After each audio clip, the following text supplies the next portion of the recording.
Other than your language, the biggest mistake in essay paper is of the sections.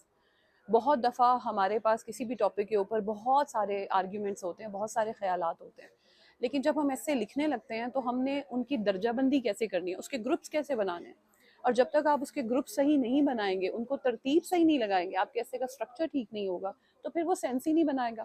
سارے بچے ایک ہی material سے پڑھیں تو بھی وہ ڈفرینٹ ایسے لکھیں گے، کیونکہ ان کی انڈرسٹینڈنگ ڈفرینٹ ہے، وہ پرابلم کو اپروچ مختلف طریقے سے کریں گے. اب دیکھیں ٹاپک آتا ہے آپ کو ہے changing global dynamics and Pakistan foreign policy. اس میں ہمارے پاس جو کی ٹرم ہے وہ پاکستان فارن پالیسی ہے، فینومینن ہے گلوبل پاور ڈائنامکس. اب اس ایسے کے اندر اگر بچہ فارن پالیسی کے ڈٹرمنٹس نہیں لکھے گا کہ بھئی پاکستان کی فارن پالیسی بنتی کن پوائنٹس کے اوپر ہے، بے شک وہ اتنی ہی بیسک ہو جیسے کہ سوورینٹی، تو آپ کا ایسے جو ہے وہ سینس نہیں بنائے گا. اسی طرح سے آپ کو ٹاپک آتا ہے polarize politics, issues and challenges to democracy in Pakistan. اب اس ٹاپک کے اندر ایشوز کو، چیلنجز کو علیحدہ کرنا، پھر ان کی ترتیب لگانا بہت امپورٹنٹ ہے. اب آپ یہ سوچ سکتے ہیں کہ ترتیب کیسے لگتی ہے، یا کسی بھی ایسے کے اندر ہمارے پاس جو آرگیومنٹس آتے ہیں ان کی ایک بنیادی جو ہمارے پاس طریقہ ہے ان کو ارینج کرنے کا وہ کیا ہے. تو ہم سوشل کی بات کرتے ہیں، اکنامک کی بات کرتے ہیں، پولیٹیکل کی کرتے ہیں. لیکن اگر آپ کو پولرائز پالیٹکس آئے گا تو سب سے پہلے جو آپ چیز لائیں گے وہ ہے پولیٹیکل ایشوز.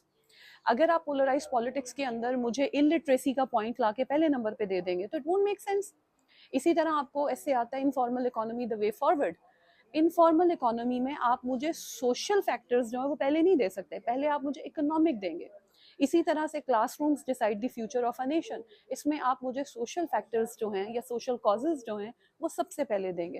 اور پھر ہر ہیڈ کے اندر جو آپ نے آرگنائز کرنا ہے آئیڈیاز کو، وہ ہوگا most important to least important. میں نے کچھ اسٹوڈنٹس کو دیکھا ہے جو صرف اس لیے کیونکہ وہ منفرد ہونا چاہتے ہیں، وہ سوچتے ہیں کہ شاید ہم آرگیومنٹس کی ترتیب جو ہے وہ بدل سکتے ہیں. جیسے اسلاموفوبیا میں کلیش آف سویلائزیشن سب سے پہلے نہ لکھوں، سب سے آخر میں لکھوں.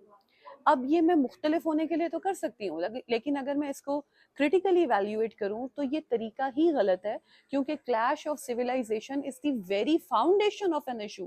تو اسلاموفوبیا کو اگر انٹرپریٹ کرتے ہوئے، ایکسپلین کرتے ہوئے میں نے کلیش آف سویلائزیشن نہیں لکھا اور وہ آخر میں آ رہا ہے، تو اس کا مطلب یہ ہے کہ میں پرابلم کو صحیح طرح سے اپروچ نہیں کر پا رہی. تو آپ کا ایکسپریشن ٹھیک ہے، آپ کو ایسے کی ٹیکنیک صحیح طرح آتی ہے، تو آپ اپنے دماغ کے اندر دیکھیں کہ آپ نے جو ٹاپک پک کیا ہے وہ معاشرے سے تعلق رکھتا ہے، وہ معاشیات سے تعلق رکھتا ہے، یا وہ سیاست سے تعلق رکھتا ہے. اس کے مطابق آپ اس کو آرڈر دیں گے. اور کوئی بھی ایسے اٹیمپٹ کریں، انٹرنیشنل ہو یا نیشنل ہو، کوشش کریں کہ اس کے اندر پاکستان کا ریفرنس ضرور دیں، کیونکہ آپ پاکستان میں کسی مقابلے کے امتحان میں بیٹھے ہیں.